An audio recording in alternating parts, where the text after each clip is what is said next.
రోజా గారు అనిత గారిని ఎట్ట పడితే అట్ట మాట్లాడలేదా? మీరంతా రాజకీయ విమర్శలు చేస్తున్నారు. ఆమె డైరెక్ట్ గా చెప్తుంది వెంకటేశ్వర స్వామి మీద ప్రమాణం, నేను ఒక టికెట్ కూడా అమ్ముకోలేదు, దమ్ముంటే అరెస్ట్ చేయండి అని చెప్తుంది. సో మీరు ఏం చేస్తారు, ఏం చేయబోతున్నారు అది చెప్పండి. అరెస్ట్ చేయడానికి దమ్ము అవసరం లేదు, వారెంట్ ఉంటే చాలు. ఆ వారెంట్ రెడీ అవుతుంది. ఆగస్టు 10 తర్వాత రోజా గారు లెక్కలు పెట్టుకోవాలి. అన్ని లెక్కలు పెట్టుకునేది ఇప్పటికీ ఆడుదాం ఆంధ్ర సమర్థవంతంగా విచారణ జరుగుతోంది.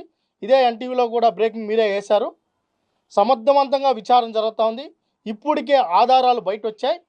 అవి కూడా అతి తొందరలోనే నివేదిక సమర్పిస్తానే. గతంలో ఇదేమో చాలామంది చెప్పారు, దమ్ముంటే అరెస్ట్ చేయండి, దమ్ముంటే అరెస్ట్ చేయండి. ఈరోజు ఎవరైతే తప్పులు చేశారో వాళ్ళందరూ దేశాలు వదిలి పరిగెత్తండి, అందరూ ఎయిర్పోర్ట్లో దొరుకుతున్నారు. మరి ఎయిర్పోర్ట్లో ఎందుకు? ఇంట్లో ఉండొచ్చు కదా.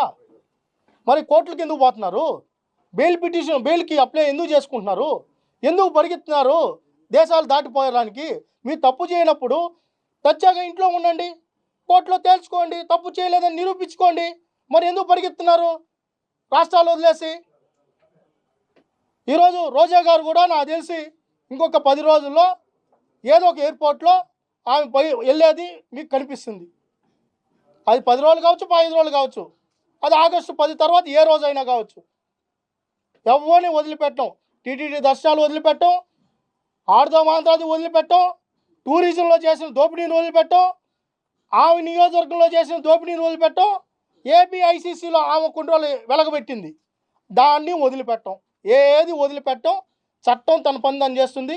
పేదల రక్తం దాగి దోచుకున్న ప్రతి రూపాయి ఈ ప్రభుత్వం కక్కిచ్చే పని చేస్తుంది. కక్కిచ్చే ప్రయత్నంలో చట్టం తన పని తను చేస్తుంది.